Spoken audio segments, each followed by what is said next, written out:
धन बारू जान नहीं केहू से डेरैलू मिले खातिर हमसे नदियो रयलू अरे बोला हो धन बारू जान नहीं केहू से डेरैलू मिले खातिर हमसे नदियो रयलू चल बात कइल जाओ सटके नियर नियर नियर दिया पेन के फारा के आइलू पिया ये जान हैप्पी न्यू ईयर हडिया पेन के फारा के आइलू पिया ये जान happy new year same to you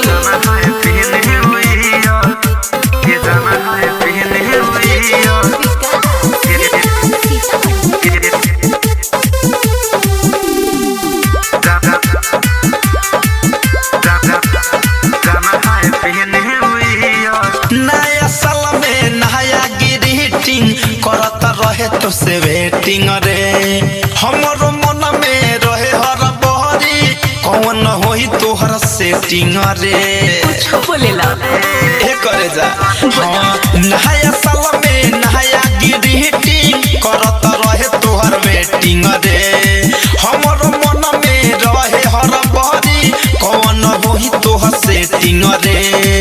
सुन प्यार होइया जब क्लियर क्लियर क्लियर दियर पेन के फरक आइलू पियर ये जाना हैप्पी न्यू ईयर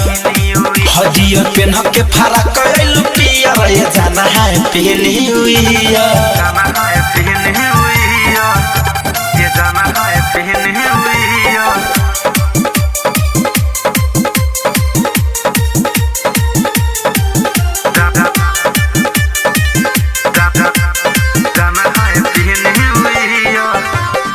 जाके सखी से नहीं बतई हो दिल के कमनो बात हो संतोष तिवारी धड़कन धनंजय छोरी है ना कबो साथ हो अरे हमके भरोसा बाहो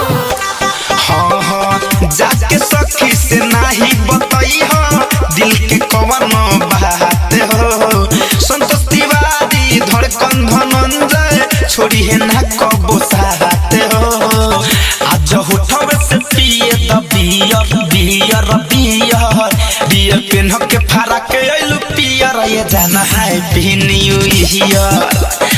हडियर पेन के फारा के आइलू पियर ये जाना happy new year. RCM music new app अभी डाउनलोड कीजिए हमारे गूगल प्ले स्टोर से और पाए भोजपुरी लोकगीतों का एक से बढ़कर एक ऑडियो वीडियो सॉन्ग बिल्कुल मुफ्त।